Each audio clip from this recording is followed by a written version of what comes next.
Hello साथियों, नमस्कार। चलिए सब लोग फटाफट जुड़ जाएंगे। देखिए, आप लोगों के लगातार मैसेजेज आ रहे हैं डॉक्यूमेंट्स को लेकर के कि क्या क्या डॉक्यूमेंट्स होने चाहिए, निवास जात कब तक का होना चाहिए। तो पहले तो आप सभी को एक बार मैं ढेर सारी शुभकामनाएं दे देना चाहता हूं कि बाजी किसी और को मारनी थी, मार लिए आप लोग। तो इसलिए मैं आपको बता देना चाहता हूं कि ठीक है, आप लोगों का विज्ञापन अभी आ चुका है। फाइनली विज्ञापन जारी कर दिया गया है, एसटीटी का नोटिफिकेशन। तो आप लोगों का आवेदन जो है 17 तारीख से होगा। आज आपका 14 तारीख है, 2 दिनों का और समय है। और चूंकि ये कहने का मतलब ये नहीं है कि 2 दिन बाद आप लोगों का आवेदन, जैसे 17 तारीख से आवेदन शुरू हो गया, लेकिन 2 दिन आप लोगों के बीच में समय है कि कल भी तो लगभग सारी चीज़ बंद रहेंगी, क्योंकि 15 अगस्त पे सारे प्रोग्राम और सारी चीज़ें चलती रहती हैं, तो विभाग में बहुत ज़्यादा काम तो हो नहीं पाता है।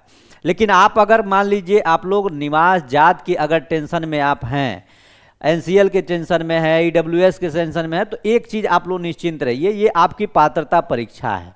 मेरी बात समझिएगा ध्यान से।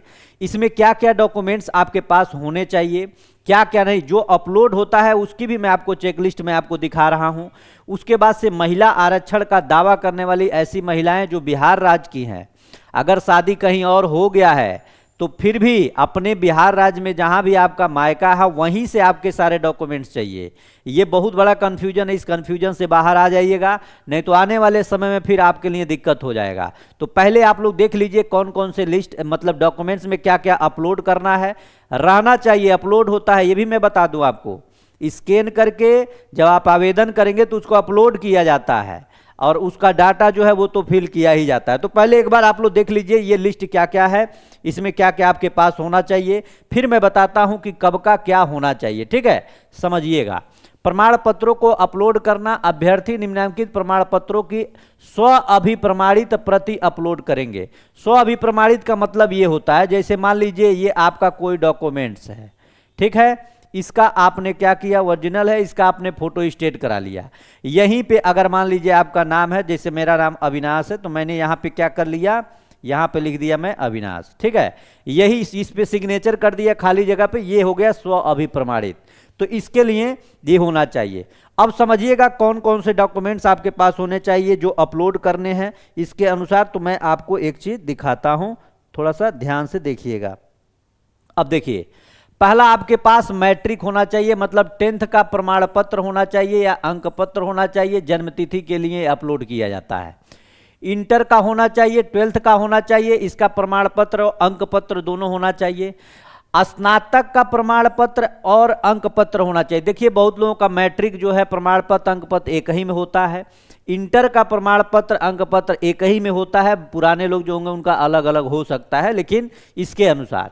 अब स्नातक का प्रमाण पत्र और अंक पत्र कहने का मतलब यह है कि अगर आप स्नातक किए होंगे, ग्रेजुएशन किए हैं, तो आपका जो मार्कशीट है और साथ साथ आपकी डिग्री जो है उसी को सर्टिफिकेट यहाँ कहा जा रहा है, तो डिग्री भी आपके पास होनी चाहिए। तो डिग्री होनी चाहिए। फिर स्नातकोत्तर का प्रमाण पत्र और अंक पत्र की आवश्यकता पड़ेगी, मतलब अगर आप पीजी किए हुए हैं, अगर मान लीजिए पेपर 2 डाल रहे हैं, पेपर 2, तो पीजी का मार्कशीट के साथ साथ आपका डिग्री भी होनी अनिवार्य है, यानी डिग्री भी आपकी चाहिए। फिर उसके बाद से आप यहाँ बीएड का प्रमाण पत्र और अंक पत्र चाहिए। बीएड आपका चूंकि पता है पेपर 1 पेपर 2 डालेंगे तो आपको बीएड अनिवार्यता है, तो ये भी चाहिए।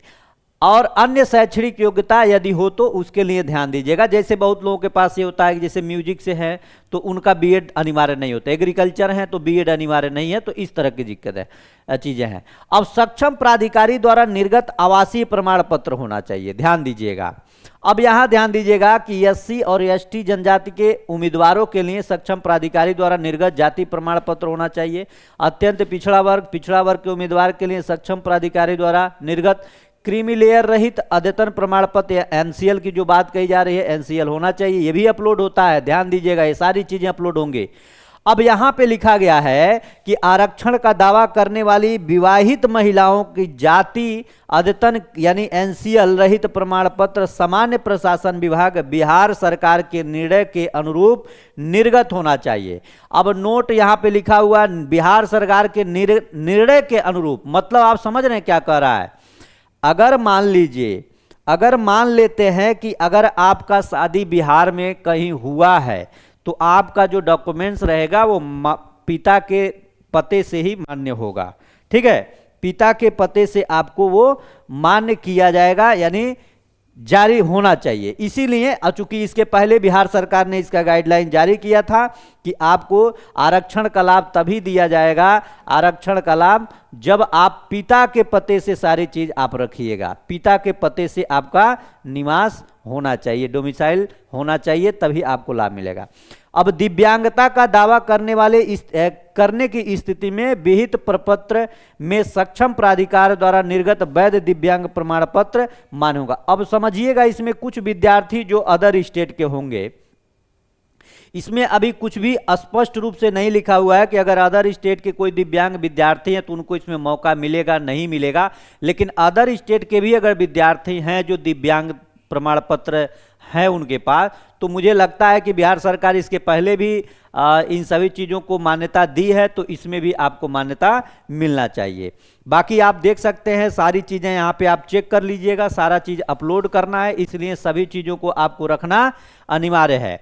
ये चीज़ें हो गई। बाकी एक बात और आप लोगों को ध्यान देना है। ध्यान क्या देना है, इसको आपको ध्यान देना ये है कि आपको करना क्या है, आप जब भी आवेदन करने जाइएगा, मेरी बात ध्यान से समझिएगा, क्योंकि इसके पहले बहुत लोग गलतियां किए। 2000 इसके पहले वाले जो एसटीटी हुआ, इस बार एसटीटी 2026 में आपको वो गलती नहीं करनी है।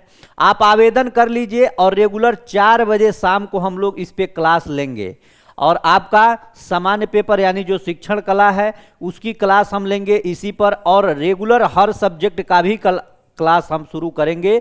और आपको एक चीज और मैं बता दूं, आपका पेपर सितंबर में ही शुरू हो जाएगा, इतना जरूर ध्यान दीजिएगा।